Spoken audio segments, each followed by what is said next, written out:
जाऊंगा। और मुख्यमंत्री योगी आदित्यनाथ क्या कह रहे हैं, एक बार सुनते हैं। जिसे हम कोविड-19 के रूप में भी जानते हैं, पूरा देश और पूरी दुनिया इससे पूरी तरह प्रभावित हुई है।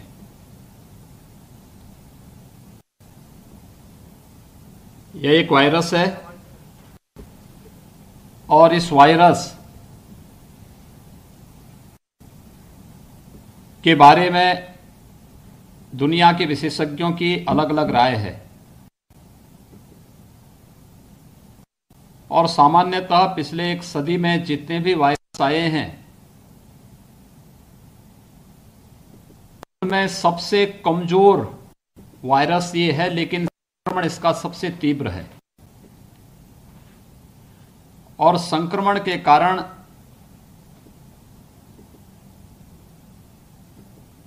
वह ग्रुप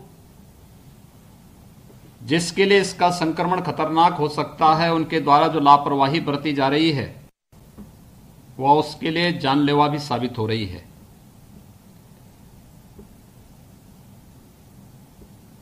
यानी जो देश के माननीय प्रधानमंत्री जी ने एक स्लोगन दिया कि कोरोना से बचाव ही उसका उपचार भी है, और बहुत छोटा स्लोगन भी दिया कि मास्क है जरूरी, 2 गज की दूरी। यानी अगर हम सोशल डिस्टेंसिंग का पालन कर लें, 2 गज की दूरी का पालन कर लें और घर से बाहर निकलने पर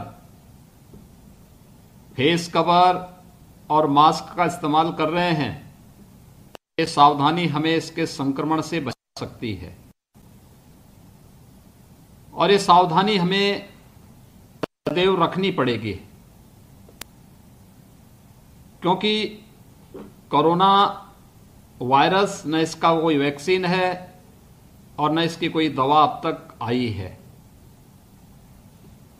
निकट भविष्य में दवा या वैक्सीन के आने पर भी सावधानी बनानी पड़ेगी। और ये इसलिए भी महत्वपूर्ण है क्योंकि आने वाले समय में ये हर व्यक्ति जानता है कि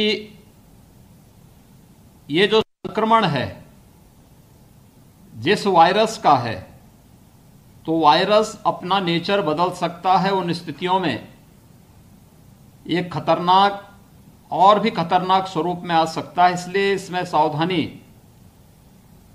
हम सावधानी बचाव और सतर्कता के माध्यम से ही कर सकते हैं।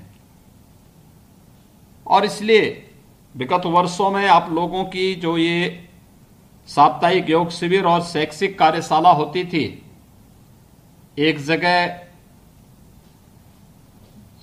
125-150 महाराणा प्रताप शिक्षा परिषद से जुड़ी हुई सभी प्रधानाचार्यगण, आचार्यगण, शैक्षिक जगत से जुड़ी हुई समस्याओं के समाधान के साथ ही योग के विषय पर परिचर्चा करते थे और एक सार्थक निष्कर्ष पर भी पहुंचते थे।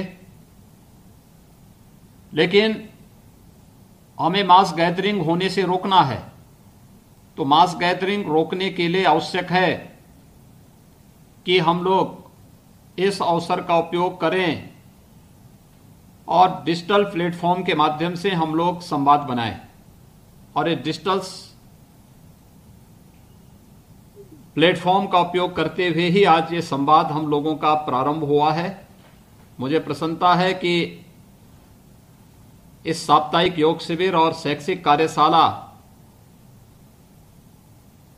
का एक कार्यक्रम इस वर्ष कोरोना वायरस के दौरान भी निरंतर चल रहा है।